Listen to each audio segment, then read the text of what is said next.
Waheguru Waheguru Waheguru Waheguru Waheguru Waheguru Waheguru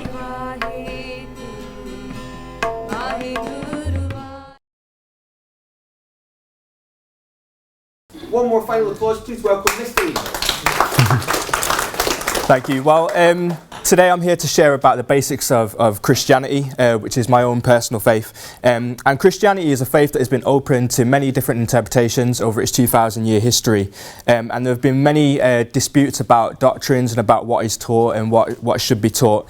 But at the heart of the faith are very core fundamental beliefs which unite Christians across the world, regardless of their social status, regardless of their culture, regardless of their race. And I've decided to break these 4 fundamental beliefs down into 4 different areas, which are what Christians believe about God, what Christians believe about humanity, what we believe about sin and salvation. Sin is essentially just what we describe as wrongdoing.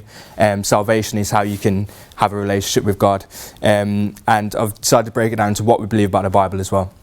So, starting off about Christians' belief about God. First basic belief about God is that God there is only one God, but that God exists as a Trinity. So God exists in 3 different parts, which is the Father, the Son, and the Holy Spirit. The Son being Jesus. So there's only one God, but God exists as a Trinity. That's the first basic belief that Christians have. A second basic belief is that God is the creator of the universe and everything that exists in it. Now, there are disputes even within Christianity about whether that's literal 6 days creation, or whether God created the world over a longer period of time and the days aren't literal, as it says in Genesis.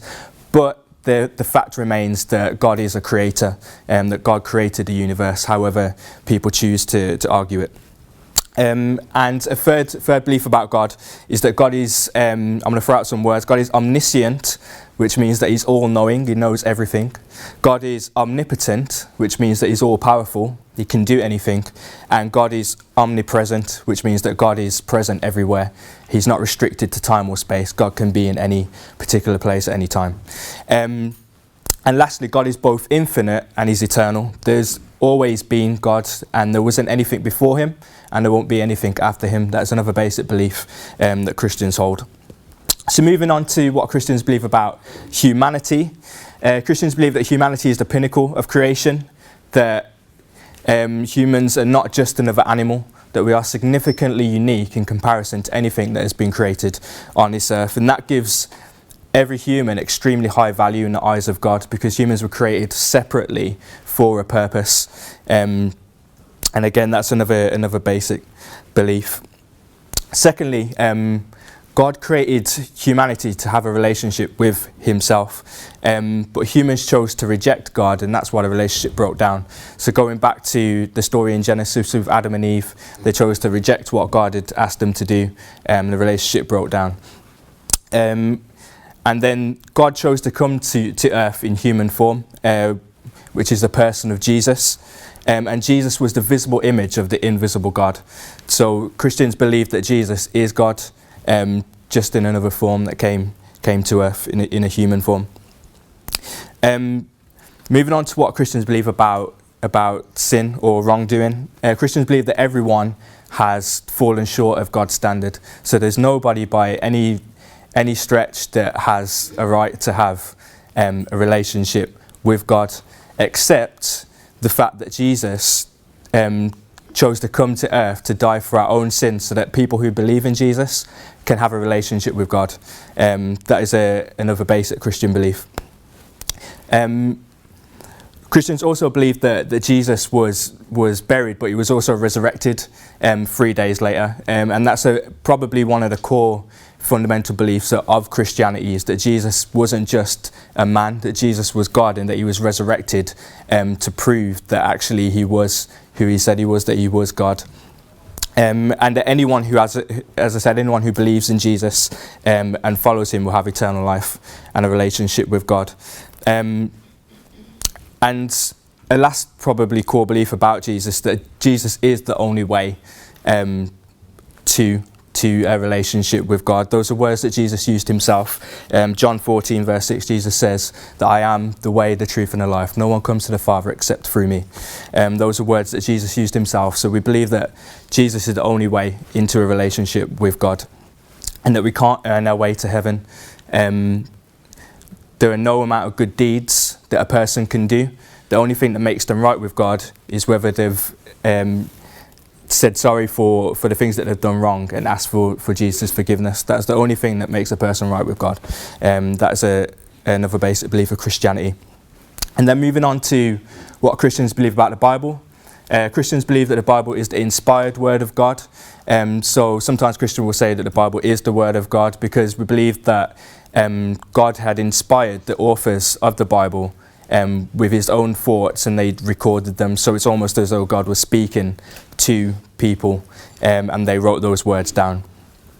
So those are really the essentials of Christianity, the basics. But moving on to why I personally believe in Christianity. Essentially, the first reason I believe in Christianity and I follow the person of Jesus is because Christianity to me isn't a performance. I don't have to earn my way to heaven. Actually, I can't earn my way to heaven.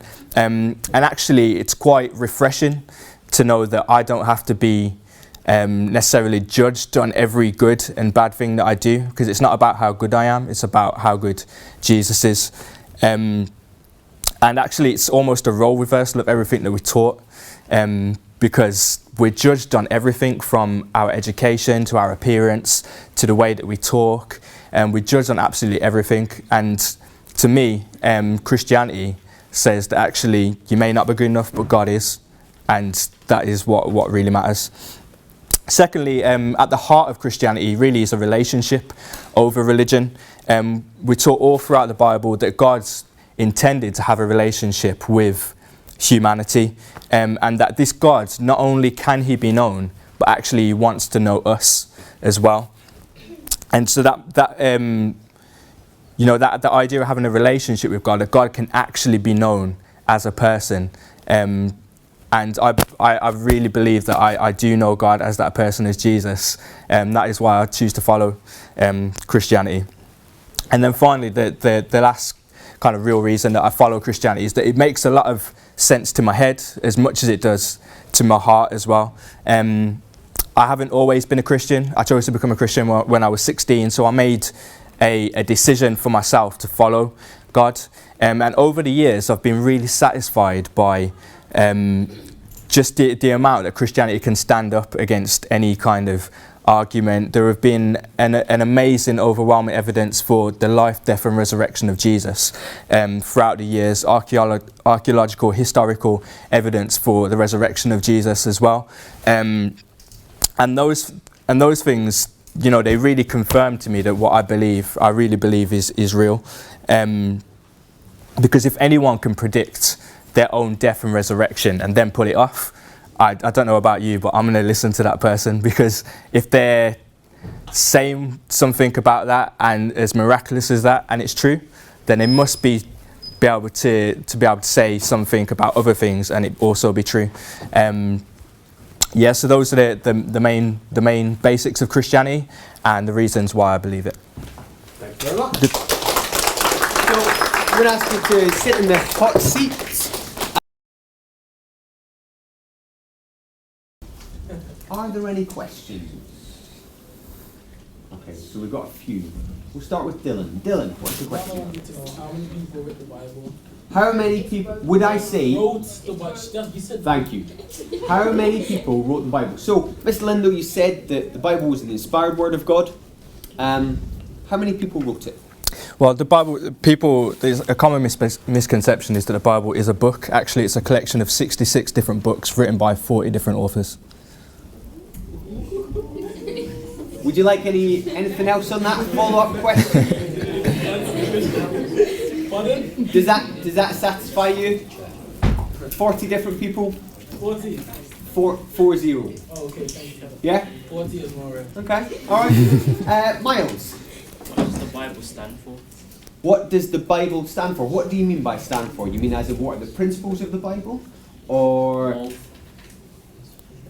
both as in, what does it stand for? As in the principles and, Yeah. what is it? Like the principles. Yeah. Okay. Principles. So if you could sum up the principles of the Bible in a sentence, all 66 books and 40 authors, down onto you, in one sentence, One sentence. what would you say? I would respond with the words of Jesus himself. People asked Jesus what the two greatest commandments were, and Jesus said these two things sum up the entire law, the entire law of the Bible. And Jesus said, first of all, love God with all your heart, your mind and your soul. And secondly, love your neighbour as you love yourself. So essentially, love God, love people. That is essentially the basics of the Bible. Yeah, he does, doesn't he? Yeah. You got a question that you want to test them with? Well done. We've got two more. Yeah, Callum, and then Anna. Callum. What do you get out of believing in God? Do you mean as in being a Christian rather than God? Yeah. So, what do you personally get out of being a Christian? Apart from what I believe to be eternal life, I believe that now I'm going to live in heaven forever. That's a pretty cool thing. But on earth, I'd say knowing that God is with me every single day. Like I actually, when I wake up and I pray, I know that God is listening to me. I know that God is guiding me throughout my daily life. I know that actually I don't have to live life alone. I'm not just left just to try and figure stuff out by myself. I know that God actually wants to speak to me, and I can hear God personally for myself. And I guess that is the biggest comfort, is knowing that I don't have to be here alone. Even now, I know that God is with me. Thank you. Anna, did you have one? Yeah. Why is the purpose of life? Ooh. The purpose of life, as in a sentence? Anna, from a Christian perspective, Yeah. the purpose of life is To know God.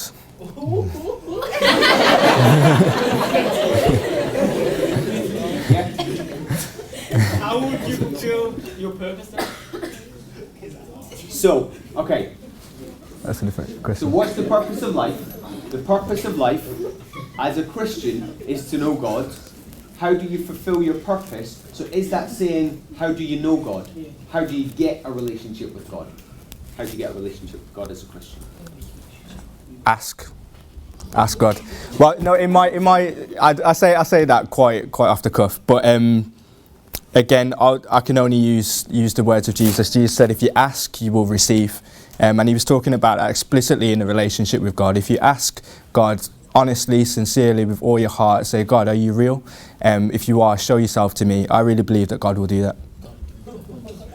Almost out of time. Any more questions that you'd like to squeeze in? No? All right, please say thank you to Mr. Lindell.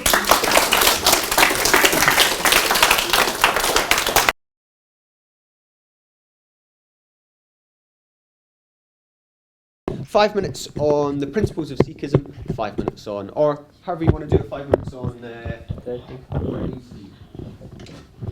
Right, so I'm going to do exactly what I did yesterday, as we were all three of us were here yesterday as well. So instead of going through like a list of our core beliefs, so what I'm going to do is I'm going to go through about this time 4 words instead of the 3 yesterday.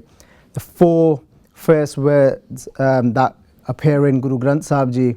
The reason I say Guru Granth Sahib Ji and not refer to it as the Holy Scriptures, for us it's the existing and it's the light of the Gurus, our Scriptures is. So we believe it's to be our living Guru. The first word that Guru Nanak said was 1.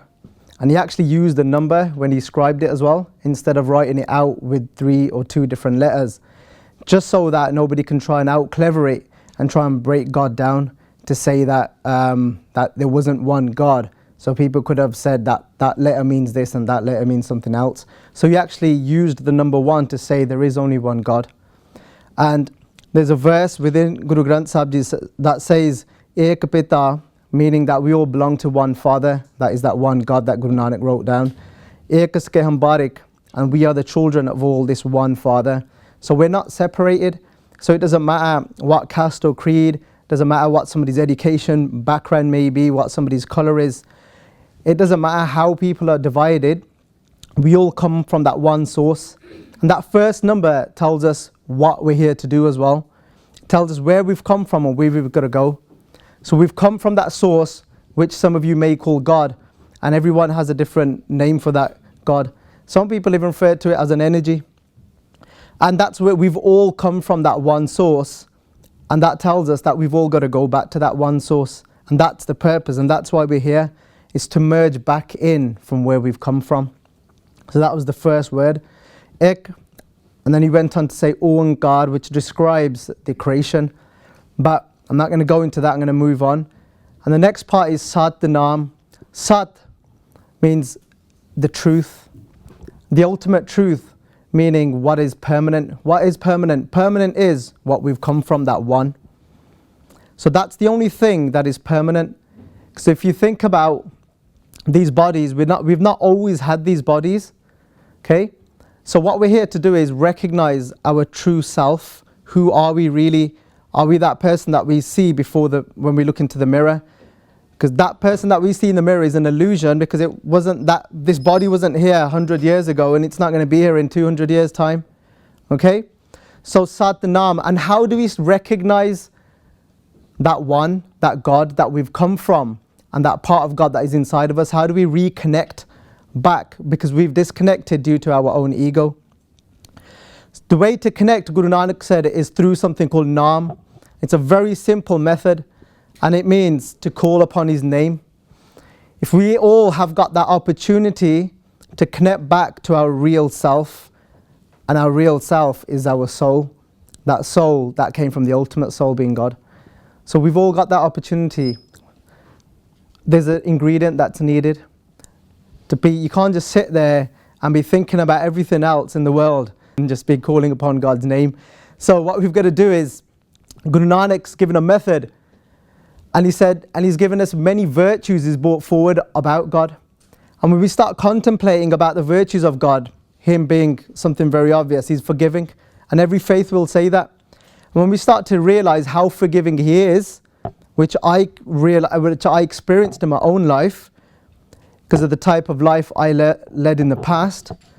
And so coming out from that type of lifestyle, so when I went to school here, I came to school here in 92 up to 97, and my life, most of the time when I was in school from about year 8 to year 11, I spent most of the time, we used to go to the back of the woods and we used to smoke weed.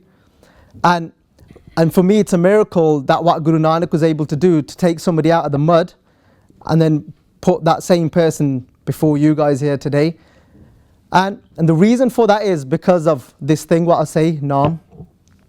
Naam is when you start connecting and you're calling his name out in love, and you start connecting with him. So it's not a belief system. So I don't have to try and convince you of God. I don't have to say, you really got to believe in this person. So what we can say to you is, experience God. Don't take my word for it. Call upon his name with love. Okay, and then you'll connect to the truth, which is God. So that's how it works. And then the next word that I didn't go through yesterday, which I will today, after Satnam comes Karta Purkh. Karta is referring to, as my friend said, he's the creator. Okay? And the next part, Purkh, means that he didn't create us and then decide to build himself a separate house. What he did was, he poured himself into the creation. So he's omnipresent. So there is nothing but God. He is present at all times. But the way to realize him being present is through calling upon his name and then realizing within your own heart first. And then when you see him through your heart, when you start to look through your heart, you'll start seeing him within everyone. And that's how you connect to him, through the people that he's created. Okay, so we can't avoid and say, well, I can't stand you because of your habits being in such a way, or I like you but I don't like you. No, to recognize God and to realize God is to love everyone equally, no matter what kind of life they lead. Next part is very important. Guru Nanak said that God is fearless, nirpau. And one thing that starts to happen to all of us is When we start connecting to Him and we start realizing Him and experiencing Him, we start becoming just like God. So you know, like when you're hung up about someone, okay, and around about this age, many of you probably do experience stuff like that.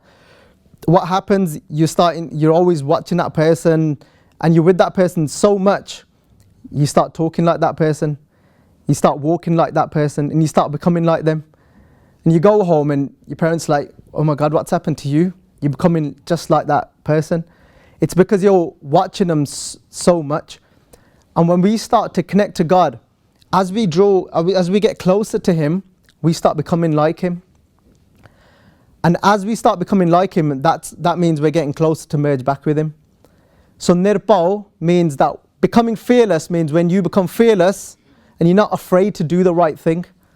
Especially at this age, there's so much pressure on us to take that right step. And we're so afraid. But there's a sign that you're becoming closer to God is when you're not afraid anymore. When you're not afraid to do something that's different to everyone else. So becoming fearless is becoming closer to God. And a lot of people think sometimes becoming fearless is giving in to what everyone else is doing. And that's a bit of my experience and some of Guru Nanak's teachings all kind of merged into the same talk. And I'll stop there. So if there's any questions, go ahead. Thank you very much.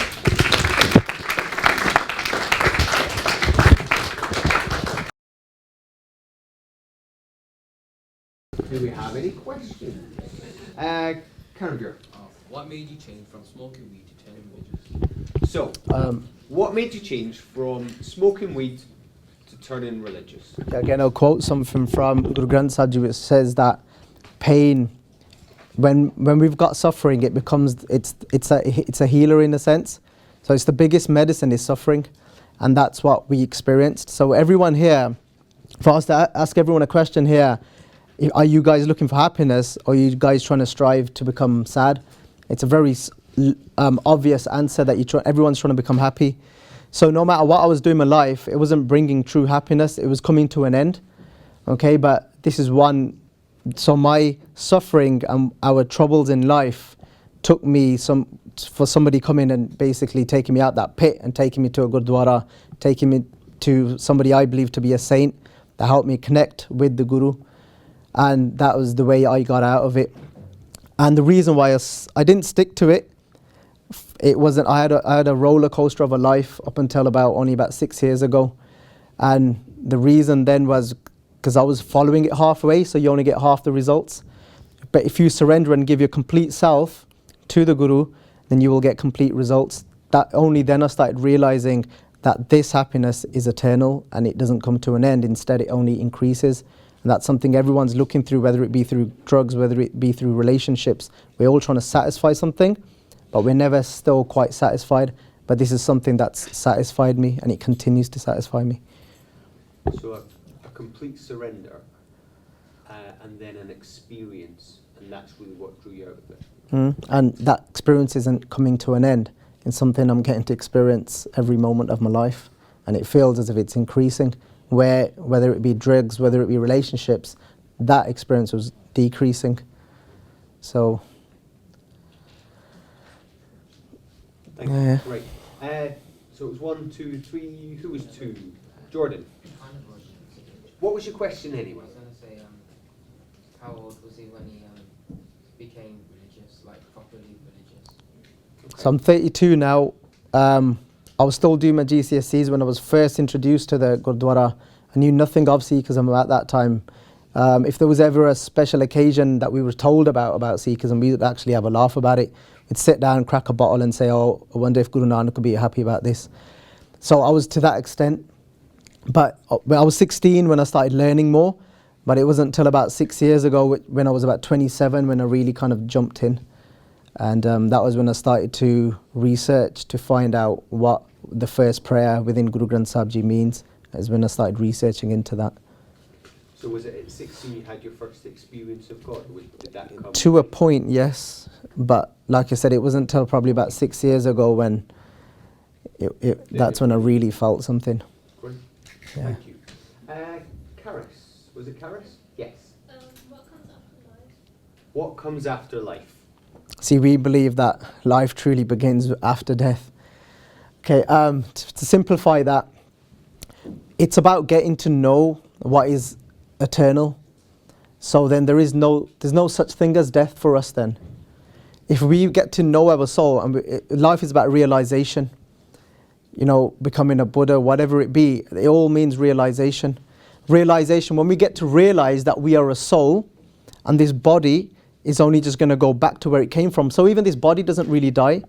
So our Guru Granth Sahib Ji says that the dust of this body will go and back and merge back with the dust. So it's going to go back to where it came from. So nothing really dies. We're filled with water in this body. Even that water is going to evaporate and then eventually go back into the ocean. So everything's going back to its source. And it's realizing that we're a soul which is permanent, that never really dies. And once we realize, it's just realization. And then we'll realize there is no such thing as death. And then we can live eternally and then merge back with where we've come from, like everything else is going to. And we need to make sure our soul is going back to that home as well, where it's come from the Supreme Soul. Great. We've got time for one more. Miles. You see all these leisures like video games, iPhones and all that. Mm-hmm. Like people going to the app, like would that be there or would you find something? Wait. Hold on. Would we find something that would let you make us happier than these other things like? So, is it like, so in this life, there are loads of pleasures that satisfy, that are bodily pleasures. In the afterlife, will there be similar pleasures? Or what is the pleasure in the afterlife? Yeah. Okay. So like, how people talk about, there's this life which is we refer to as lok, and then there's the afterlife which we refer to as parlok. So what we've got to do is not wait till the death of the body. We've got that opportunity now to experience that life that is beyond this body already now. And when you get in touch with that world already whilst you're alive, then you can realize now that there is something much greater than the pleasure of these physical things that are connected to these senses. So it's not that you have to wait till after death to wait for those. You can experience that now. You can experience a life that is way greater than this physical life already now. Okay. Thank you. And we've run out of time, so please give a massive round of applause. You may know that Mr. Hanif is a teacher here. However, as I said earlier, it's entirely different stepping out from being a teacher to becoming, or to speaking about your faith. So you've been brilliant so far. Please keep it up. Mr. Hanif, it's just about 10 to, so I'll stop you just before 3. Okay, that's fine. Great. Yeah. Thanks very much. All right, today I'll be talking about the basic beliefs in Islam and what do they mean to me as a Muslim. The most fundamental belief in Islam is believing in one God. The reason that is important because in order to believe in something, in order to follow something, you need to have sense of belonging. For Muslims, that is sense of belonging because God actually gives purpose to your life. There are 2 things which actually we live our lives according to.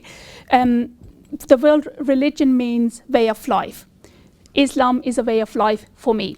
It's based on 2 main teachings. One is the Quran, which is the word of God, the holy book for Muslims, and the second one is the Sunnah, which is a practical life of Prophet Muhammad. If you just pick up the Quran and try to read it, you will not be able to understand it because Quran is the theoretical side of the Islamic teachings. Prophet Muhammad's life is practical life. So for example, if in the Quran it says pray or give charity, it doesn't tell you how much, when or how. Whereas when we read or when we actually study life of Prophet Muhammad, it tells you how to pray, how to actually give charity. The main fundamental belief that I'll be talking today will be the 5 pillars of Islam. The first one is Shahada, which means believing in one God. Before you can become a Muslim, you need to dedicate yourself to God. You need to submit yourself to God and believe that there's only one God. It's important for me, as I said before, a sense of belonging. It's important for me to know I'm dedicating my whole life to something. What is it that I'm dedicating my life to? It's one God, God's teachings. If I'm happy with them, then I'll dedicate my life to that God. The second pillar is Salah, which is praying. Praying 5 times a day is not just simply worshipping. It has got deeper meanings to it for me as a Muslim.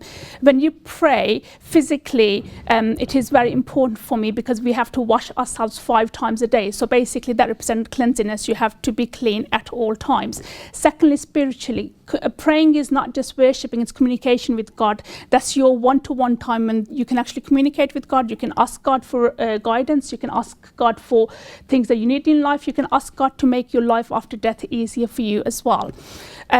Thirdly, it's the zakah, which is the charity. People give charity on normal basis, but this is a fixed tax for every person, every Muslim who have savings. It's not, for example, if I'm earning £1,000 a year, I don't need to pay 2.5% of that £1,000. It's whatever I have saved. If I have saved £100 after all the expenditures, then I need to pay zakah on that £100, which will be £2.50. It's very important because it actually makes you realize there are people around us who are actually less fortunate than us. So we need to understand that yes, we are actually blessed with God's blessing, but there are people out there who need our help. So it actually shows humanity, and for me is very important. It makes me realize, because what I tend to do, instead of looking at people who've got better things than me, I look at people who've got less things than me, and I always appreciate every single thing that I have in my life. Number 4 is fasting. That is very important, and the reason the month of fasting is very important because that was the month when the Holy Book Quran was actually revealed to humanity. Fasting is not only about the fact that you starve yourself every day, it's got more deeper meanings to it. So it's not only you as a person fasting, your tongue is fasting because you're not allowed to say bad things about other people. Your eyes are fasting because you're not allowed to witness something that is bad. Your hands are fasting because you're not allowed to carry out bad actions.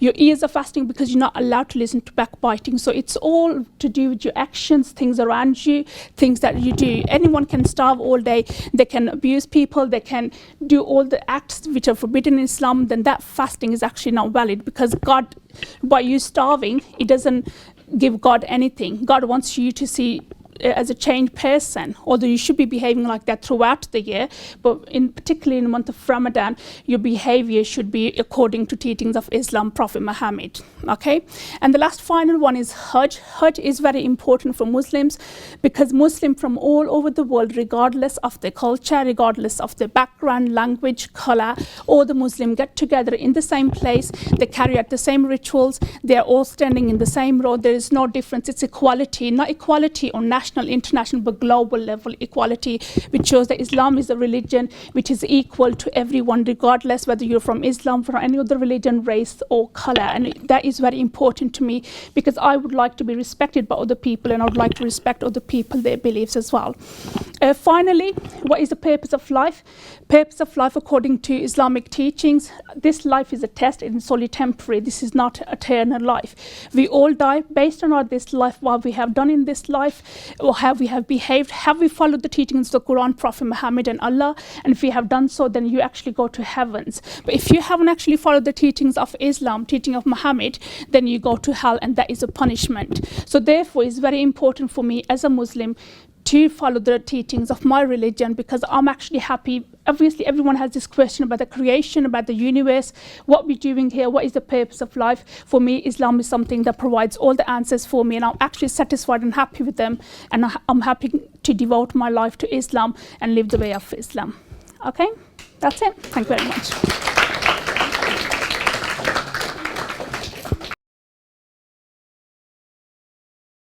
Yeah, Dylan wants to ask a question on behalf of Asmara. Again. Okay, so, Miles, your question. How long do you go to hell for, and what if you follow a different religion? So, if... Hold on. So Mrs. Finney finished off by saying, by following the teachings of Muhammad, you get to heaven. If you don't, you go to hell. So the question is, how long are you in hell? Or how long will you be in hell for? And what happens if you're in another religion?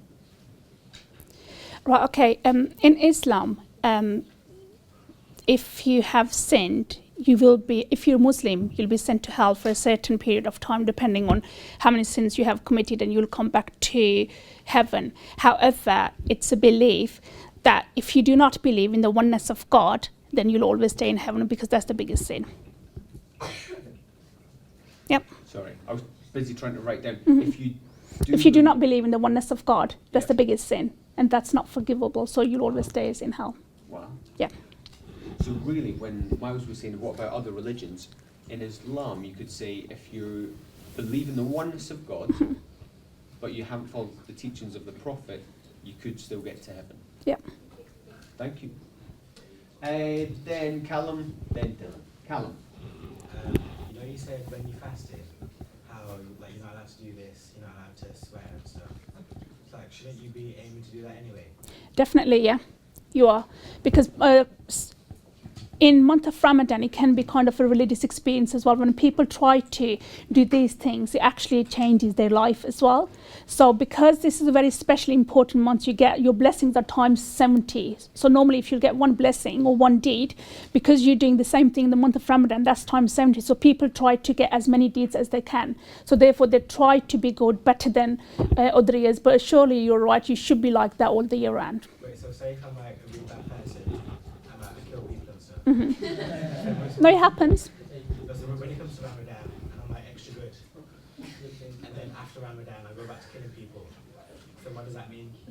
So, are you saying during Ramadan, a good action?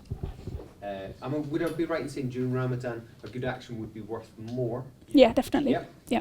So, is your question, if you're a bad person all year, but a good person in Ramadan, do they cancel each other out? What does that mean? Is that what you're saying? Yeah. Yeah. The thing is, God is all forgiving. Yeah. So if you ask God for forgiveness, God can actually forgive you. But as you said, if person keeps on going back to the same thing, yeah, there might be one point in their lifetime that they might come back. But God is the only to judge whether God will forgive that person or not. But we can always hope forgiveness and ask for forgiveness. Doesn't matter how bad you are. Being disappointed is actually not allowed in Islam. You always have that hope from God. Doesn't matter how sinful you are, but you always ask for forgiveness, and God is all forgiving, and He will always forgive you. Okay. Thank you. Don't worry, Dylan.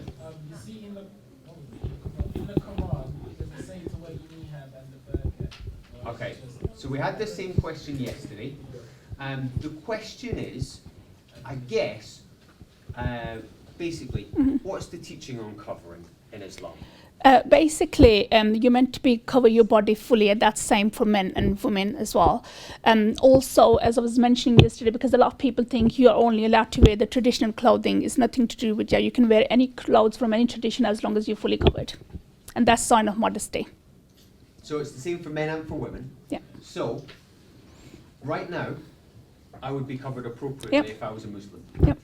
Because for a man, it's all right for your head and your hair, for your hands and your feet. What about if you're in shorts? If you're in shorts, No. there you go. You're not supposed to wear this. Well, you could wear football tights, couldn't you? Yeah. So does that help answer the question? Let's really clarify this one.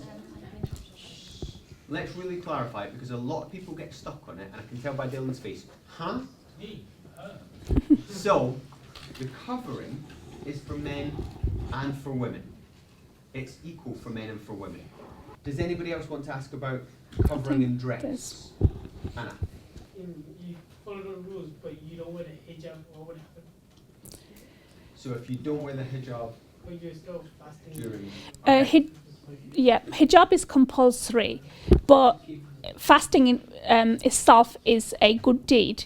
So you're fasting and you've got the right intention, and as I said, God will be the judge of that. So I can't say, oh, because I'm wearing hijab and I'm fasting, I'm better than that Muslim girl who's not wearing a hijab but she is fasting. I can't say that, because maybe I've done something that God did not like, although I'm wearing hijab and I'm fasting, and I will go to hell. And that person who is not fasting and they're not wearing hijab, they've done one good deed that's going to take them to heaven. So as Muslims, we're not meant to be judging other people, regardless they're Muslims or not, what they do in their life, because we don't know. God is all knowing, so we can't judge whether they'll go to hell, heaven, or is a good act or a bad act. Thank you. Let's just clarify also, the word hijab, that just means covering, doesn't it? It's the scarf, It's yeah, the the scarf, headscarf. yeah. And so, some people might say, isn't it the burqa? What's the Burqa is the full covering. it's not in the Quran. In the Quran, you can show your face, your hands, and your feet. If you wish to cover your face, you can, but that's not compulsory. That's when you cover your face and cover yourself fully with the long. Yeah. Any other questions? No? Okay. Say thank you, please, to Mrs. Hanif.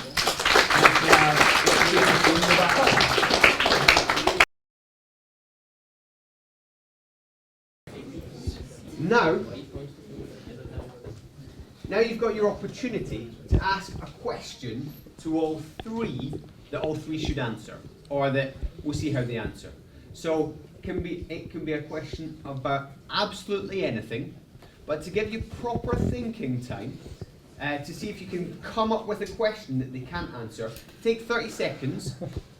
It's a bit rude. Sister Linda, what skin colour was Jesus? Ooh, what skin colour do you think Jesus was? Because there are some options. Was it Hollywood white with blue eyes and blonde hair? Or was it something else? What do you reckon? Well, I personally wouldn't believe that Jesus was white because he was born in the Middle East. So, yeah, I couldn't say. He wasn't, I don't know what colour to say, but he wasn't white, tan. So you're saying, let's focus please. So you're saying if he was born in the Middle East, then he was probably like someone from the Middle East. Yeah. Thank you. Ravi. Why is your God known as Allah, but in other religions, their God is called God? So in Islam, God is referred to as Allah, but in every other religion, it's God. Why is that? In Islam, God has 99 names altogether. Allah is one of them. These 99 names actually, because God is something that we have never seen or experienced as such, so we cannot give God a name. These 99 names are God's qualities, all loving, all seeing, he can hear everyone. So these are the qualities of God. So he's got 99 names and Allah is one of them. Okay? Thank you. Rahul. Would you marry someone from a different religion? Would you marry someone from a different religion? That's a great question. Really good. So, who would like to go first? I'll go. Mr. Lindo's going to go first, all right? Sorry. Would you marry someone from a different religion? Well, I don't have a choice now because I am married, and my wife is a Christian. But personally, I wouldn't, and that is just from what I read in the Bible. The Bible says to not be unequally yoked with another person. So basically, when you marry, you should make sure that the person has similar beliefs and will be following the same lifestyle as you. So I wouldn't marry someone from another religion, and I can't because I am married. Mr. Singh, you go next? Or? Yeah, well, our code of conduct says something very similar, to be honest. So there's about 4 things that we base on who, if we are practicing this way of life of Sikhism, then even our partner should have that belief in the oneness of God. And the other thing, that we only believe in the Guru Granth Sahib Ji to be the Guru, and we believe his word to be final. And so, again, personally for myself, I'm not in that position now, but I actually met my wife whilst I was still here at school, when I was in sixth form, and she's from a different faith. She's from a Hindu faith back then, but obviously I wasn't practicing this way of life to the fullest, as I said to you guys before. But when she was troubled, I did used to advise her to go and find that comfort within her faith. And so she did try, because that's what Guru Nanak Pacha has told us, that's what Guru Nanak has told us to do, is always connect people back to their faith and not pull them from what they believe in. But she didn't find that connection, so then with her own choice, then she became a Sikh. And so we're both practicing Sikhs, which I believe it's just a lot more logic when you're on that same path together instead of pulling each other back, and it can become very complicated when you have kids.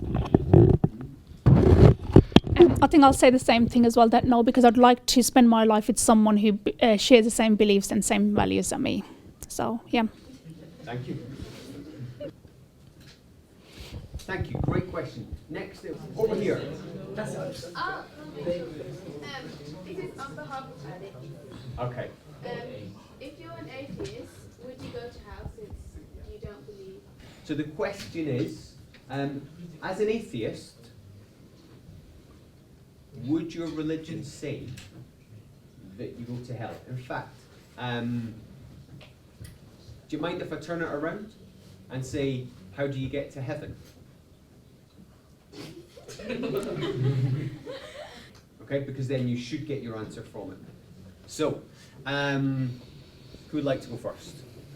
I'll go first. Yep. This is an How do you get to heaven in Islam? You follow the teachings of Quran, Prophet Muhammad, and believe in one God. As simple as that. So follow the teachings, believe in one God. Great. So obviously our belief and concept of heaven and hell is slightly different. We don't believe them to be permanent places. Our permanent place is only when we become so pure that we become the same as God and we merge back with God. So we're apart and we're the same as God eventually. And that is to, when, like I said, when you connect with God, and we've got a code of conduct as well, that helps us to purify ourselves, to have that connection better.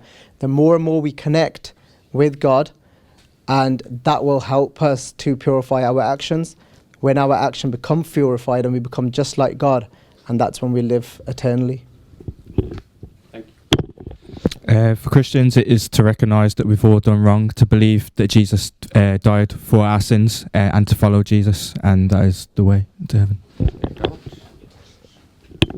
So it's all right. I don't need it. Does that help? Okay. Last question for today, and a good one. Thank you. So we'll try and keep it brief. But the question is, what does religion, I think we've said a little bit about it already, what does religion say about relationship? By that, are we talking romantic relationships, friendships? What would you prefer the answer to be on, romantic or friendships? Friendship. All of it. Okay, so here we go. Both. So, all right, hold on. So, Mr. Singh, seeing as you got the mic. A bit more clarity on. So, what does Sikhism say about friendships and romantic relationships? Okay, generally, friendships within Sikhism. There's a verse again from Guru Granth Sahib. Ji says that a true friend is somebody that connects us back to God. A true friend is somebody that helps us to purify our actions. So that's who a true friend is. And a lot of the times we're illusioned to think who our friends are. In regards to relationships, in the sense of marriage and stuff, so again, very clearly it said, like before marriage, even after marriage, apart from your partner, you see everyone to be of that is your same age, similar age, to be like your sister, older, to be like your mother, and younger, to be like your daughter, and then vice versa as well.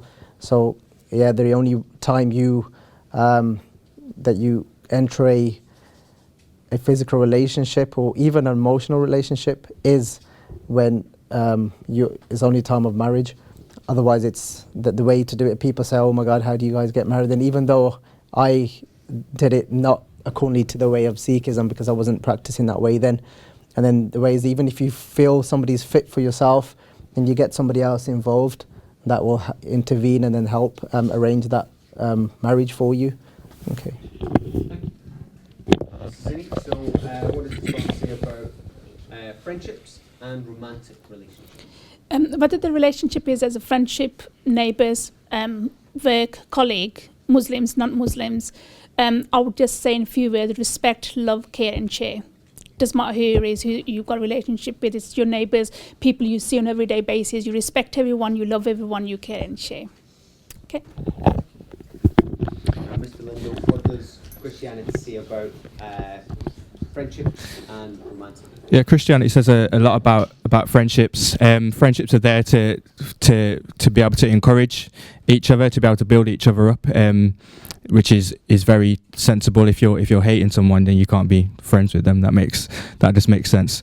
And as for romantic relationships, the Bible says that we shouldn't have sex before marriage, and that it's reserved for marriage only. So that doesn't mean to say that you can't have a relationship with someone. It just means that don't have sex with them before you get married. So yeah, that's about as clear as it is. Thank you very much. Again, I don't think. Thank you. Have you enjoyed this afternoon? Yeah. Yeah. Okay. I think yesterday afternoon enjoyed it more, but all right. Can you say a massive big thank you to our key guests?